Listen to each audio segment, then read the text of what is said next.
और आपको बिलासपुर से बता देते हैं, जहां एनटीपीसी हादसे में दूसरी मौत हुई है। अब मौत का आंकड़ा 2 हो चुका है।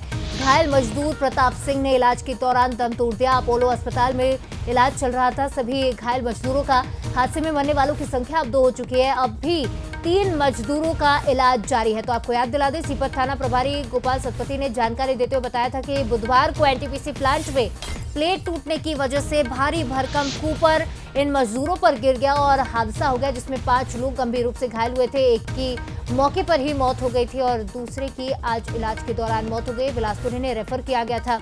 ये बड़ी खबर सामने आई थी एनटीपीसी प्लांट से। सीपत एनटीपीसी प्लांट में यह बड़ा हादसा हुआ और दूसरे गंभीर युवक की भी मौत हो गई है।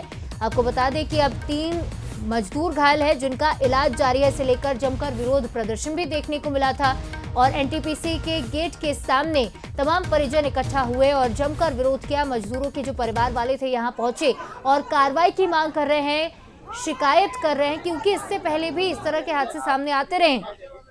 तो बड़ी लापरवाही जिसके चलते ये घटना हुई। हालांकि ये कहा जा रहा है कि मृतक के परिजनों को संविदा में रोजगार और मुआवजा देने का आश्वासन मिला है।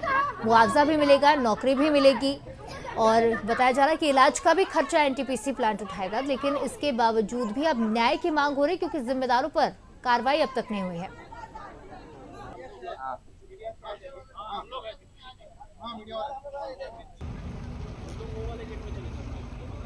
और इस खबर पर ज्यादा जानकारी लेंगे। अमन पांडे हमारे साथ फोन लाइन पर जुड़ गए। अमन, एक के बाद एक ये दूसरी मौत हो चुकी है। एनटीपीसी प्लांट ने रोजगार और मुआवजा देने का आश्वासन तो दे दिया, लेकिन सिर्फ उतना ही काफी नहीं है। कार्रवाई अब तक नहीं हो पाई है और ये एक सबक भी होगा, क्योंकि आगे इस तरह के हादसे ना हो। निश्चित तौर पर शिवालिका, बेहद गंभीर ये मामला है, लेकिन इस पूरे मामले में एक सवाल बहुत बड़ा अभी भी ये खड़ा हुआ है कि ये ऐसा पहली बार नहीं हुआ कि एनटीपीसी में कोई हादसा हुआ। इससे पहले भी गंभीर हादसे हो चुके हैं और मजदूर वहां अपनी जान गंवा चुके हैं, लेकिन उसके बाद भी एनटीपीसी इस घटनाओं से सबक नहीं लेता है। और इस बार भी वैसा ही देखने को मिल रहा है कि तात्कालीन तौर पर जो सहायता मृतक के परिजनों को देनी थी वो दे दी गई, मुआवजे की घोषणा कर दी गई, ये बता दिया गया कि परिजनों को नौकरी दी जाएगी। लेकिन इन सब के बाद एक चीज अभी तक तय नहीं हो पाई है कि इस घटना में जिम्मेदार कौन था, क्योंकि जैसी बातें निकलकर सामने आ रही कि मजदूरों ने पहले ही आगाह कर दिया था कि जो प्लेटफॉर्म जिस पर वो काम कर रहे हैं वो कमजोर हो चुका है।